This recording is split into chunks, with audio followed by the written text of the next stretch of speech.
বন্ধুরা, আজকে আমার পাখির খামারে গরম, প্রচন্ড গরম। গরমের মধ্যে আজকে শুরু করছি তাদের সফট ফুড।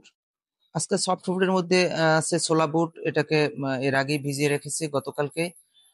আজকে সেটাকে আমি ব্লেন্ডারে একটু হালকা ইয়ে করে নরম করে তারপরে ব্লেন্ডারে করে আমি দিচ্ছি।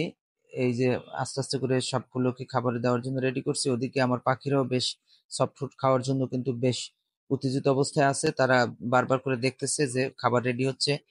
তারাও খুব আগ্রহী মনে হয়, জন্য তারা কাচ্চি বিরিয়ানি টিরিয়ানি খাবে এরকমের কিছু। হ্যাঁ, পাশাপাশি এই খাবার চলতেছে। এই পাশাপাশি এই খাবারের মধ্যে আবার দেখলাম যে আমার লাভবার্ড তারা কি করতেছে, তারা মিটিং করতেছে। তবে আরেকটা বিষয় হলো, এই লাভবার্ড জোড়ায় পরপর ৩ বারে ডিম ডিম দিয়েছে।